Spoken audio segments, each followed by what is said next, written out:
good? What's good? I hope everybody doing well and having a happy 2020. Today's topic is awareness or becoming aware. So before we get into the topic, I'm going to give you all a little background on me, who I am, and the Freedom of Minds brand and how it started. And then we can go into the topic at hand. So, first of all, my name is Trenderick Ford. I'm the host of Freedom of Minds podcast.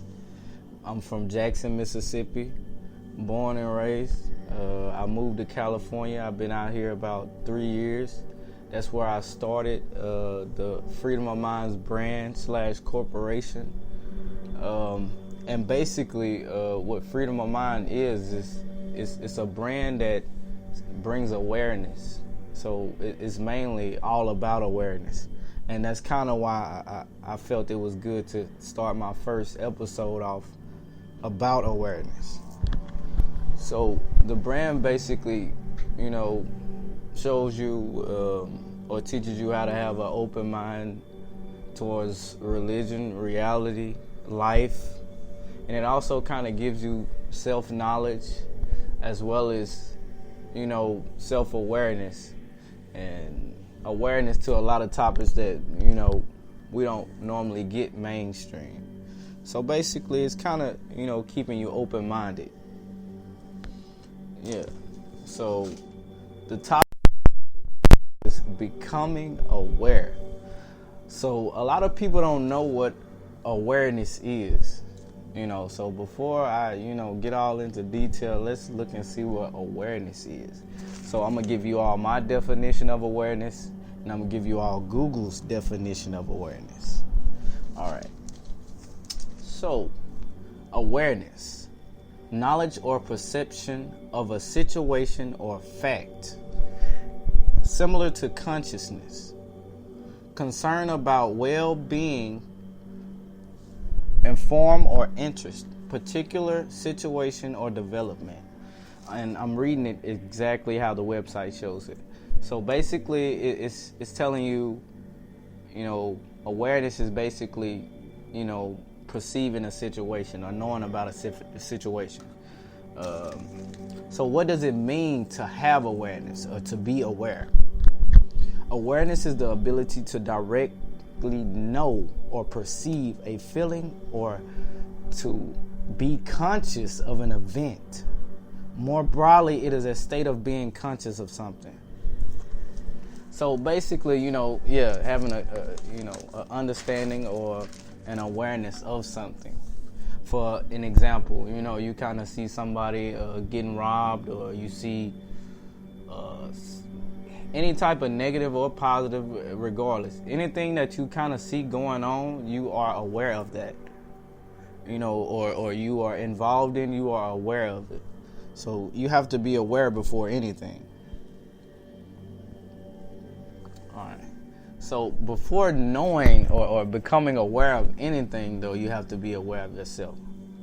So you need to know yourself first. You need to know your weaknesses and your strengths, your beliefs and your desires in life.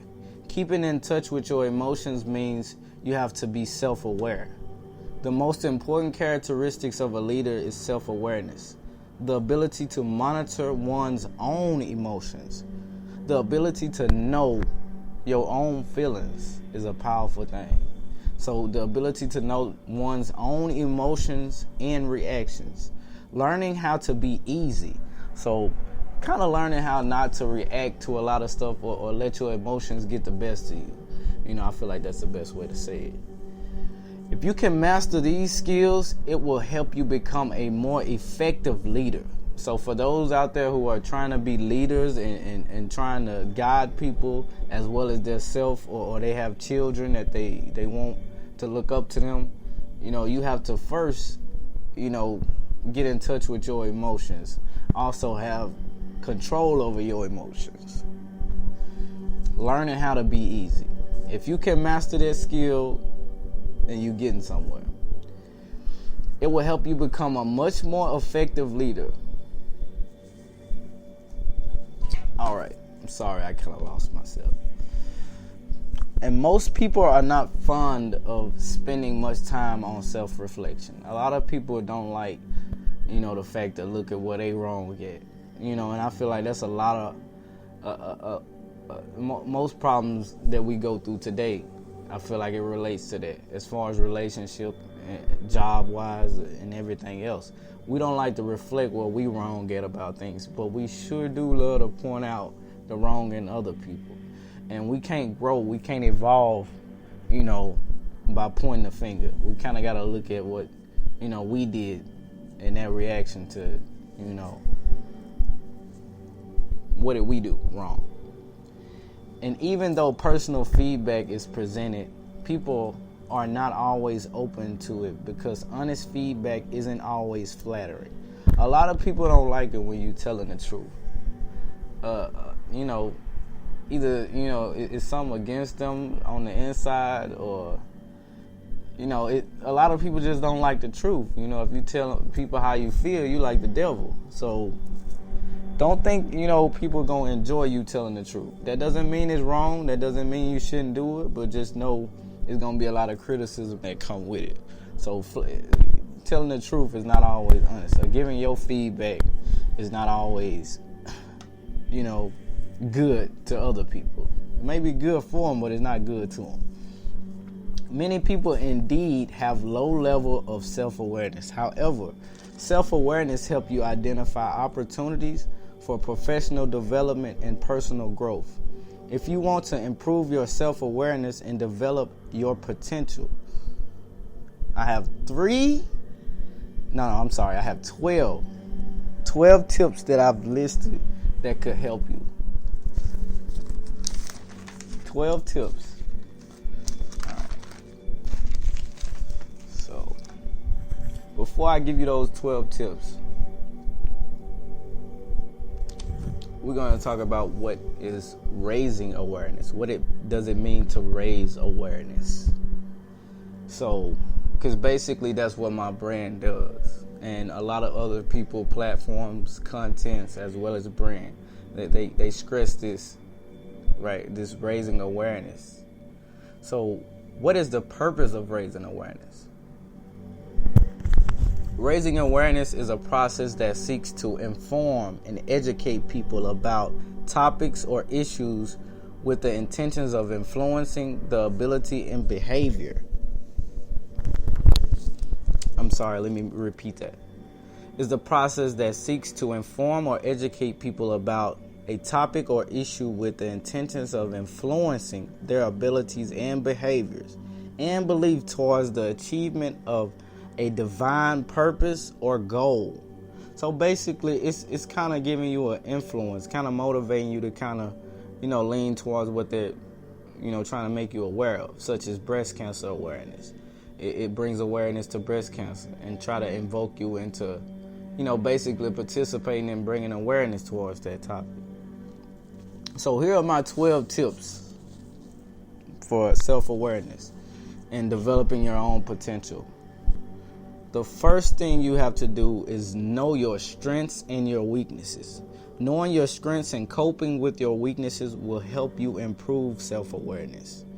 2, ask for feedback as well as listen. So we have to not only talk and, give our point of view on things, but we also have to listen and see other people's point of view. A wise man once said nothing. So you can't just, run your mouth 24/7 and expect to learn something.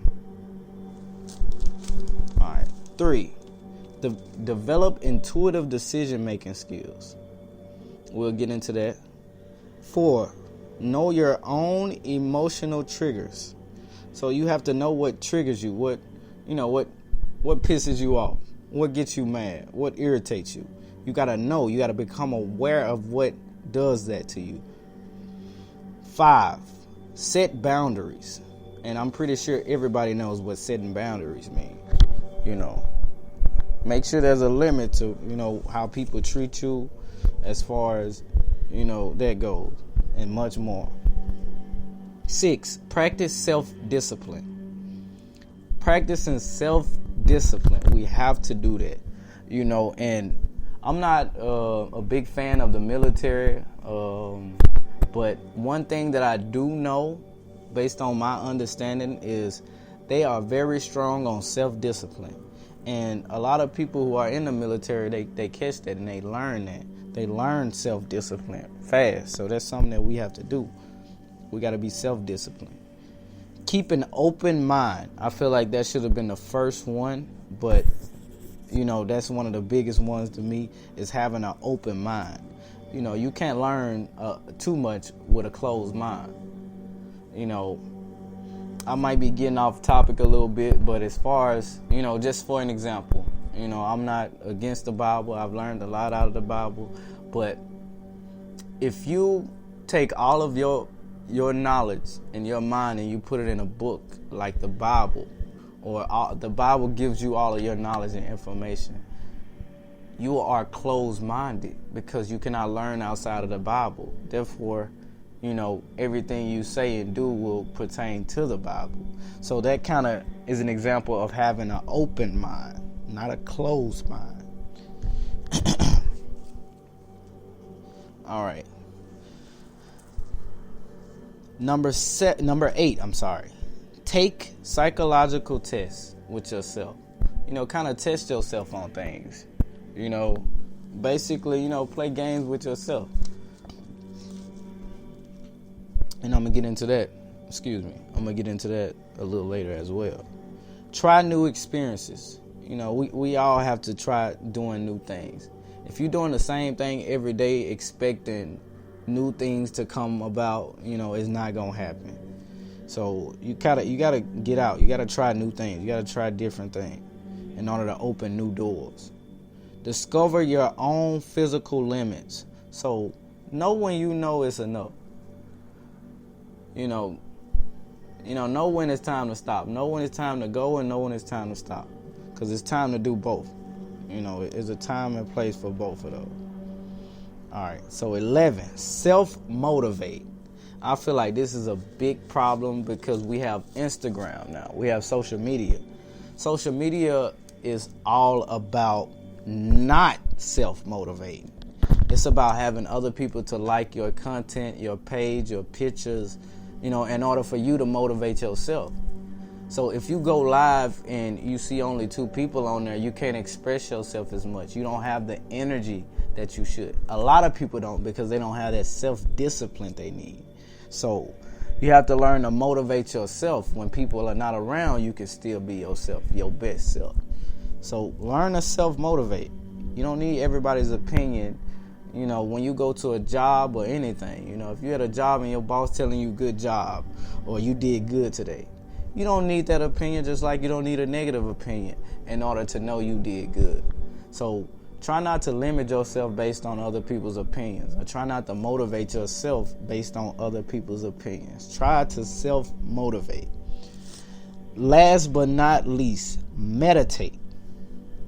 So when people hear meditate, they think of prayer. And I've said this earlier in my live today, but a lot of people think of meditation like, not prayer, but they think of it as something like, it involves that, but that is not the whole concept of meditation. Meditation is the same form of prayer. We got to understand, it's just wordplay. It's just a different form of, the same thing. It's just like hola means hello in Spanish. So we got to learn, to meditate. Be at peace with your mind and, be one with your mind. That's how you create your own thoughts. And you can go about your own actions. All right. Thank you. Y'all tune in next week or in about 2 weeks, where I'll be giving, an update on my next podcast show. Y'all hang with me. Trust me, it'll get better the more we do this together. Let's grow and let's work. I'll be giving out a lot of t-shirts, crystals, interviews, etc. Y'all stay tuned with me. Thank you.